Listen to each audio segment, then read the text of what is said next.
Okay, we will go with a new chapter arithmetic progression. ठीक है, यहाँ पे अर्थमेटिक और प्रोग्रेशन दो वर्ड्स यूज़ हुए हैं। ठीक है, ठीक है, अर्थमेटिक प्रोग्रेशन जिसको शॉर्टकट में एपी भी कहा जाता है और एपी ही लिखा रहेगा हर क्वेश्चन में, तो कंफ्यूज मत होना। एपी जो कि अर्थमेटिक प्रोग्रेशन का शॉर्टकट है। अब यहाँ पे एक वर्ड अर्थमेटिक है और दूसरा वर्ड प्रोग्रेशन। ये जो अर्थमेटिक वर्ड है वो किसको बता रहा है कि मैथमेटिकली हम कोई भी नंबर्स को लिखें, जैसे एक्स हो, एक्स अलजेब्रिक फॉर्म में, इवन न्यूमेरिकल फॉर्म्स में तुम 1 2 3 4 6 8 को भी लेके चल सकते हो। अब आता है प्रोग्रेशन। प्रोग्रेशन का मतलब क्या हो, प्रोग्रेस होना, दैट मीन्स फॉरवर्ड बढ़ना, जो भी सीरीज़ है आगे की साइड बढ़ते जा रही। अब बचपन में हम सीरीज़ फॉर्म पढ़ते थे, जैसे 1 के बाद 3 के बाद 5 लिखा है, 7, मान लो ये आगे कहीं पे और बढ़ते जा रहा है एंड सो ऑन, वो इंक्रीज़ हो रहा है। अगर वही चीज़ अगर 2 4 6 8 है, ये भी एक्स्ट्रा सो ऑन में चल रहा है मान लो, तो ये सीरीज़ फॉर्मेशन हम पढ़ते थे और इसमें कभी कभी ब्लैंक मिसिंग नंबर्स फॉर्म करते थे, याद है? जैसे ये 2 था, 2 के बाद ब्लैंक डाल के नेक्स्ट नंबर, फिर ब्लैंक डाल के नेक्स्ट नंबर, फिर ब्लैंक डाल के नेक्स्ट नंबर, ये दिया रहता था और हम इसमें नंबर्स भरते थे। हमको पता भी रहता था इसके बाद कौन सा नंबर आएगा, बिकॉज हमको पता है ये 2 का टेबल चल रहा है। लेकिन अगर यही नंबर हम एक्सट्रीमली आगे की सीरीज़ की बात करें और 90th टर्म निकालना रहे किसी भी सीरीज़ का, 90th टर्म, 26th टर्म, मतलब ये कितना ज़्यादा है और हम इसको कैलकुलेट करते नहीं बैठ सकते ना कि 26 टर्म कौन सा होगा, 90th टर्म कौन सा होगा। तो हम यहाँ पे अर्थमेटिक प्रोग्रेशन के कुछ फॉर्मूलेस हैं जिसको हम यूज़ करेंगे। और ये जो सीरीज़ है इसको हम एपी सीरीज़ ही बोलेंगे। या सीरीज़ कभी कभी वर्ड यूज़ नहीं होता है बुक्स में, तो डायरेक्ट एपी का मतलब वो सीरीज़ की ही बात कर रहे हैं। ठीक है, अब पहले एग्जाम्पल समझते हैं सीरीज़ में। जैसे मेरे पास कोई सीरीज़ है 3 5 7 9 11 13, ये सीरीज़ जा रहा है आगे और एंड सो ऑन, ये मान लो बढ़ रहा है कहीं पे। अब लास्ट टर्म कुछ भी हो सकता है, हमें नहीं पता। ठीक है, अब यहाँ पे लाइन से टर्म्स है, इसका ये टर्म क्या हुआ A1, फर्स्ट टर्म को मैं A1 मान रही। वैसे सेकेंड टर्म क्या होगा A2, थर्ड टर्म क्या होगा A3, fourth term A4, fifth term A5 and so on. जितने टर्म्स है तुम उसको आगे टर्म्स में लिख सकते हो। लेकिन ऐसा सीरीज़ भी हो सकता है जो ये बढ़ कर आगे कहीं ना कहीं एक 6th टर्म 7th टर्म के बाद 90th टर्म में भी जा सकता है, 101 टर्म में भी जा सकता है। तो ये मान लो ये सीरीज़ आगे बढ़ कर nth टर्म तक चले गया। तो जब हम फर्स्ट टर्म था उसको A1 लिखे, सेकेंड टर्म को A2, A3, A4, A5, तो nth टर्म को AN लिखेंगे। वैसे ही फर्स्ट टर्म को हम डायरेक्ट ए भी लिख सकते हैं। तो ये वाले चीज़ें फॉर्मूले इसके लिए यूज़ होता है। जैसे फर्स्ट टर्म हम किसी भी चीज़ के लिए उसको क्या लिखेंगे ए, और कहीं पर भी nth टर्म लिखा है तो उसको शो करने के लिए हम कौन सा डिजिट यूज़ करेंगे AN। ठीक है, अब A और AN पता चल गया। अब अच्छे से देखना, जब हमें सीरीज़ का डैश में कोई नंबर फिल करना रहता था तो हम चेक करते थे कि इसके बाद कितना का डिफरेंस आया, जिसकी वजह से इस नंबर पे क्या लिखेंगे। जैसे 1 के बाद एक नंबर छोड़ के 3, 3 के बाद एक नंबर छोड़ के 5, वही चीज़ मैं एक और सीरीज़ लिख दूँ, 3 के बाद 6, 6 के बाद 9, 9 के बाद 12, 12 के बाद 15, और ये चल रहा है। तो इस सीरीज़ का पता है कि कितने कितने का गैपिंग हो रहा है, 3 3 का। इसको डिफरेंस भी बोल सकते हो, गैपिंग भी बोल सकते हो। तो ये जो गैप हो रहा है इसको हम कॉमन डिफरेंस बोलते हैं। क्यों? क्योंकि हर नंबर के बीच में उतना ही डिफरेंस होगा लास्ट होने तक। जैसे 3 के बाद 2 प्लस किए 5, 5 के बाद 2, फिर 7 के बाद 2 नंबर्स, फिर 2 नंबर्स, 2 नंबर्स, तो वो 2 नंबर्स बढ़ते जा रहा है। तो इसको हम क्या बोलते हैं, कॉमन डिफरेंस। मतलब हर नंबर के बीच में कुछ ना कुछ डिफरेंस है और वो कॉमन है, इसलिए उसको हम क्या बोलते हैं, कॉमन डिफरेंस। और इसको हम शो करते हैं वर्ड डी से। अब यहाँ पे नंबर ऑफ़ टर्म्स बहुत सारे हैं ना, n टर्म्स तक हैं, लेकिन ज़रूरी नहीं है वो n ही हो। यहाँ मेरे पास 5th टर्म भी है, हो सकता है बीच का टर्म भी ले सकती हूँ मैं, A23, A62 भी ले सकते हैं, हो सकता है बहुत सारे टर्म्स हो सकते हैं। बट हमको कहाँ तक जाना है वो सीरीज़ पे डिपेंड करता है। अब मान लो कॉमन डिफरेंस डी है और जो नंबर ऑफ़ टर्म्स है, मतलब हमें नहीं पता ना कौन सा वाला सीरीज़ का कौन सा टर्म निकालना है, तो उस नंबर ऑफ़ टर्म्स को हम क्या मानेंगे, n। ठीक, तो अब हमें जो सीरीज़ निकालना है उसके लिए पहला फॉर्मूला, ठीक है, कि हमको कोई टर्म निकालना है, 16 टर्म निकालना है, 23rd टर्म निकालना है। तो ऐसा जो टर्म निकालना है सीरीज़ के लिए उसको हम कैसे लिखेंगे, इसको हम जनरल टर्म भी बोलते हैं या फिर डायरेक्ट फार्मूला भी इसका यूज़ कर सकते हो। जहाँ पर क्या होता है जनरल फार्मूला, जहाँ पे nth टर्म को हम an से शो करते हैं, क्योंकि नहीं पता ना कि कौन सा टर्म है। ये फार्मूला है, n की वैल्यू हम क्वेश्चन के अकॉर्डिंग रखेंगे। तो an का फार्मूला क्या होता है, a + n - 1 d। जहाँ पर डी क्या था हमारा कॉमन डिफरेंस, ए क्या था फर्स्ट टर्म और एन है नंबर ऑफ टर्म्स, मतलब कौन से टर्म की बात हो रही वो है। ठीक है, अब मान लो यहाँ पे मैं अगर इसके एग्जाम्पल में बता रही हूँ कि मेरे पास एक सीरीज़ है 3, 7, 11, 15, आगे नहीं पता है जहाँ तक भी जा रहा हूँ। अब मुझे इस सीरीज़ का 9th टर्म निकालना है। ठीक है, कौन सा टर्म निकालना है? 9th term. 9th टर्म का मतलब क्या हुआ, ये नंबर ऑफ टर्म्स को बता रहा है कि कितने टर्म्स चाहिए मुझे, 9 टर्म्स। तो इस n की वैल्यू क्या हो जाएगी 9, a की वैल्यू क्या होगी फर्स्ट टर्म, मतलब क्या है a का वैल्यू 3, तो ये a है और ये क्या है n की वैल्यू। अब इसमें अच्छे से देखो इनका गैपिंग कितना चल रहा है। ऐड करने से अच्छा गैपिंग का फॉर्मूला होता है, कॉमन डिफरेंस का फॉर्मूला होता है कि सेकेंड टर्म अगर a2 है तो फर्स्ट टर्म a1, तो इन दोनों को माइनस करेंगे, सेकेंड टर्म से फर्स्ट टर्म को माइनस करेंगे तो हमें वो d की वैल्यू मिलेगी। तो यहाँ पे सेकेंड टर्म क्या है 7, 7 में से 3 को माइनस करोगे तो 4 मिलेगा, तो d की वैल्यू क्या हुई 4।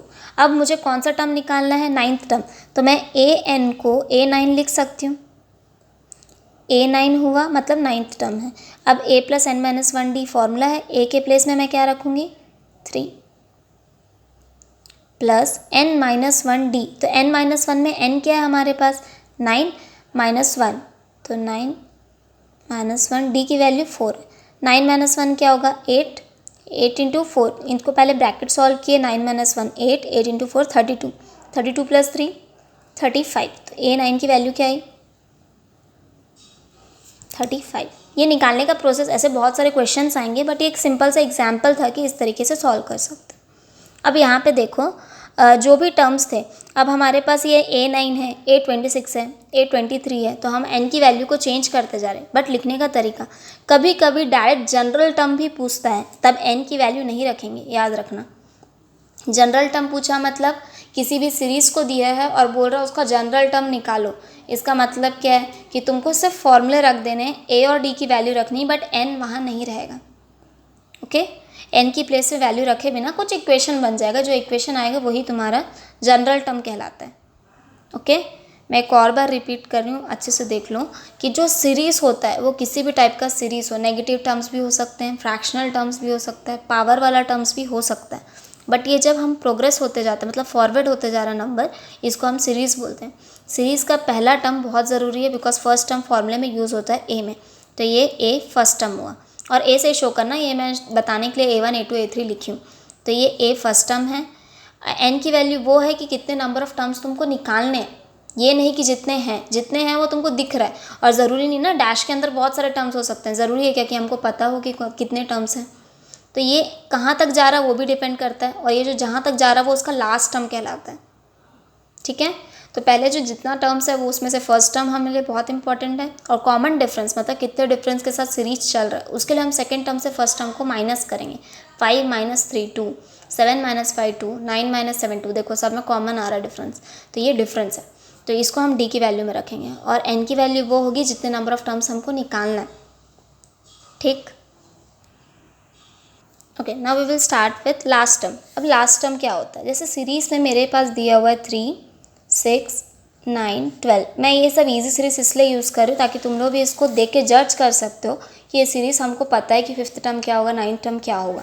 जैसे ये 3 का टेबल है, 3, 6, 9, इसका कॉमन डिफरेंस कितने का होगा 3 का।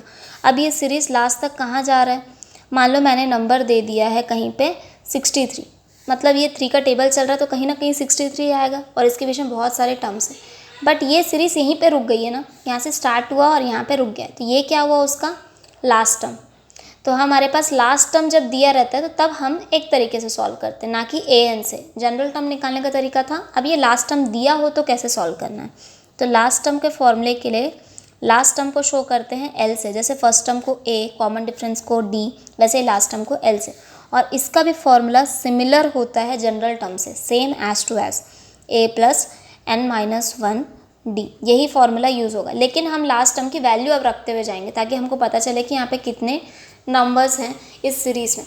मेनली जब लास्ट टर्म दिया है तो समझ जाओ क्वेश्चन में ये पूछ रहा है कि इस सीरीज़ में कितने टर्म्स हैं। ठीक, जैसे मुझे 63 तक गया, मुझे नहीं पता ना कि 3 और 63 के बीच में कितने नंबर्स होंगे सीरीज़ में, तो ये अब पता चल जाएगा कितने नंबर ऑफ टर्म्स में 63 आएगा। कैसे, l की वैल्यू 63, l के प्लेस में 63 रखा गया। ए के प्लेस में फर्स्ट टर्म क्या है, 3 है, दिख रहा है, ये फर्स्ट टर्म तुम्हारा सीरीज़ का starting term 3 plus n-1 D. n अभी नहीं पता हमको, n निकालना है कि कितने नंबर ऑफ टर्म्स इस पूरे सीरीज़ में यूज़ हुए, तो n मैं वैसे ही रख रही हूँ, ठीक। और d की वैल्यू पता रहेगी क्योंकि हम 6 - 3 ज़्यादा होगा तो तुम d साइड में निकाल सकते हो, b - a, तो 6 - 3 जो कि 3 आया d की वैल्यू, तो यहाँ पे d की वैल्यू हम 3 रख दें। 63 = 3 और इस 3 को अब अंदर मल्टीप्लाई करो, 3 × n क्या होगा, 3n - 3, 3 और 3 कैंसिल हो गए, तो क्या बचा 3n = 63। तो n की वैल्यू क्या होगी, 63 को और 3 को डिवाइड करना है, तो n की वैल्यू आएगी 21 and this is the value of n। मतलब n क्या होता है, हमने माना था ना कि n नंबर ऑफ टर्म्स होता है, तो इन दिस सीरीज़ या इन दिस AP भी बोल सकते हो, in this AP there are 21 terms, या फिर बोल सकते हो 63 इज़ द 21st टर्म, ठीक है, क्योंकि हम 23rd टर्म हम किसके लिए बता रहे हैं, 21 टर्म्स किसके लिए बता रहे हैं कि वो 63 आ रहा है उस लाइन पे, मतलब 21st टर्म 21 तक यहाँ पे मैं काउंट करते हुए जाऊँगी तो 21 टाइम पे 63 आएगा, ठीक है। अब मान लो इसके एग्जाम्पल्स बहुत सारे हैं, मैं एग्जाम्पल्स बताऊँगी, उससे पहले एक बार रिपीट बता रही हूँ, उसको ध्यान रखना कि जो क्वेश्चंस होते हैं 3 टाइप के क्वेश्चंस इस लेसन के यहाँ से है, मतलब जितने फॉर्मूला तुम पढ़े उस टाइप के। पहला तुमको ये पूछेगा कि नंबर ऑफ़ टर्म्स निकालो, नंबर ऑफ़ टर्म्स मतलब n का वैल्यू तुमको दिया रहेगा कि कौन सी वाली निकालनी, जैसे मुझे 16th टर्म निकालना है, तो यहाँ पे इसका मतलब है A16 निकालना है, जहाँ पे n की वैल्यू क्या है, 16 है, n की वैल्यू 16 रखेंगे और इस सीरीज़ को A और D मिल जाएगा तुमको सीरीज़ देखकर। मतलब यहाँ पे मुझे A16 की वैल्यू निकालना है n रख कर। अगर लास्ट टर्म दिया है तो उसके लिए हम क्या करते हैं, जब लास्ट टर्म गिवन रहता है तब n की वैल्यू निकाली जाती है, n हमें नहीं पता यहाँ पे और नंबर ऑफ़ टर्म्स पता चल जाएगा। और इसका एक लेवल एक्स्ट्रा बढ़ाया जाता है कि n की वैल्यू पता चल जाए उसके बाद नंबर ऑफ़ निकालने बोलता है, जैसे 23rd टर्म निकालने बोला तो n की वैल्यू मैं अब रख सकती हूँ ना, लास्ट टर्म से n की वैल्यू मिल जाए उसके बाद। और थर्ड वाली चीज़ ये होती है कि तुम नंबर ऑफ़ टर्म्स नहीं दिया है तो l निकालें। मान लो नंबर ऑफ़ टर्म्स दिया था और तुमको ये भी पूछ रहा है कि an इतना है तो d कितना है, a कितना है। कभी कभी a की वैल्यू नहीं दी रहती है, कभी कभी d की वैल्यू भी नहीं दी रहती है, तब तुमको n दिया रहेगा और तुम्हारे पास a की वैल्यू भी कभी कभी दी रह सकती है, या फिर a और d दोनों नहीं है तो n दिया रहेगा, ठीक है। ये गिवन में हो सकता है या सीरीज़ भी गिवन में रहेगा तो तुम पहचान सकते हो, ठीक है। तो इस टाइप के क्वेश्चंस आते हैं।